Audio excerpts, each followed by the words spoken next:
রাজ্যের স্বাস্থ্য পরিষেবাকে ধূমপান ও নেশামুক্ত করতে এবার অত্যন্ত কঠোর পদক্ষেপ নিল প্রশাসন। আগে স্কুল কলেজের মতো প্রতিষ্ঠানগুলির 1 কিলোমিটারের মধ্যে নতুন মদের দোকানের লাইসেন্স দেওয়ার উপর নিষেধাজ্ঞা জারি করেছিল রাজ্য সরকার। এবার হাসপাতালের 100 গজের মধ্যে বিড়ি, পান, সিগারেট, গুটখা সহ সমস্ত ধরনের তামাক ও নেশাজাত দ্রব্য বিক্রি সম্পূর্ণ নিষিদ্ধ করার ঘোষণা করলেন রাজ্যের স্বাস্থ্যমন্ত্রী শারদাত মুখোপাধ্যায়। হাসপাতাল চত্বরের ভেতর কোনোভাবেই নেশা বরদাস্ত করা হবে না। কেউ হাসপাতাল প্রিমিসেসের মধ্যে নেশাজাত জিনিস ব্যবহার করলে কড়া আইনি পদক্ষেপ ও জরিমানা করা হবে, জানান স্বাস্থ্যমন্ত্রী। হাসপাতাল চৌহদ্দির থেকে 100 গজ 100 ইয়ার্ড কোনো পান, বিড়ি, সিগারেট, গুটখা, মদ দোকান থাকবে না। এটা আইন আছে, আমরা দেখে নিলাম। সেই আইনটাকে আমরা লাগু করবো এবার কঠোরভাবে।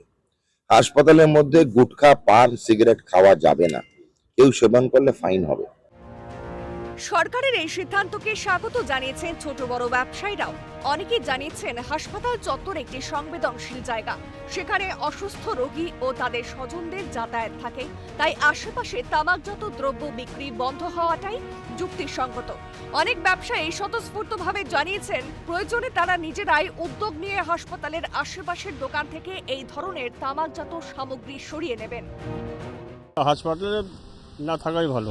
ঠিক সেটাই বলছি, মানে এই সিদ্ধান্তটা ভালোভাবে দেখছি। হসপিটালে না থাকাই ভালো, হাসপাতালের আশেপাশে না থাকাই ভালো। ভালো পদক্ষেপ, এটাই বলতে পারি। এটা যদি হয় বাস্তবে এটা ভালো তো। ব্যবসায়ী হিসেবে কোনো সমস্যা বা কিছু হবে বলে মনে হয় না?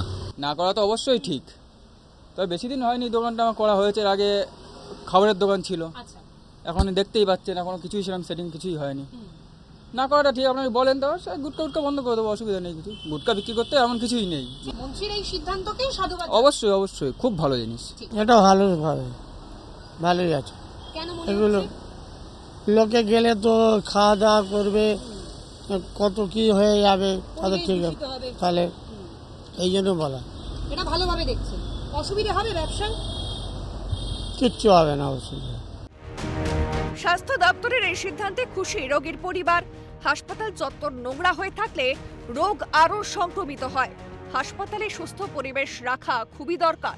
হাসপাতাল পরিষ্কার রাখার এই সিদ্ধান্ত যদি বাস্তবায়িত হয় তবে খুবই ভালো হবে এবং এটা একটি ভালো পদক্ষেপ।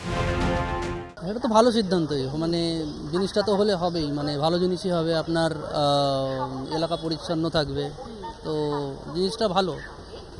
ডিসিশনটা খুব ভালো হবে, ভালো ডিসিশন যদি ইমপ্লিমেন্ট হয় তো।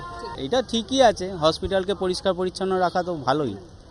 এই সিদ্ধান্তটাকে ঠিক হ্যাঁ একদম একদমই সমর্থনযোগ্য, কারণ হাসপাতাল হচ্ছে এমন একটা জায়গা যেখানে বহু পেশেন্ট আসে এবং হাসপাতাল মানে আমরা জানি যে একটা সুস্থ জায়গা যেখানে একদম পরিষ্কার হয়ে থাকা উচিত, কারণ অনেক পেশেন্ট আসে, বিভিন্ন রকমের তাদের রোগ থাকে। তো এই সব জায়গাতে যেখানে আমরা একটা ভগবানের জায়গা মনে করি হাসপাতাল থাকে, তো সেই জায়গাতে যাতে পেশেন্ট ভালো থাকে তার জন্য একটা সুস্থ পরিবেশ অবশ্যই দরকার।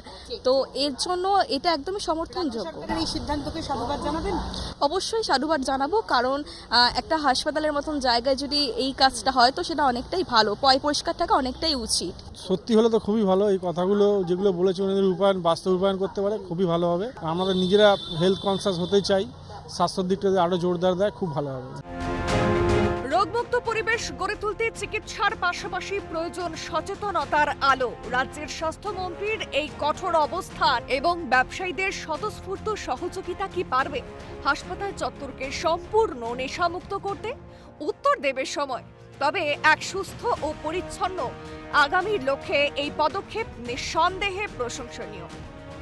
ক্যামেরায় প্রসন্ন নস্কর, অভিরূপা সাহা রিপোর্ট, ক্যালকাটা নিউজ।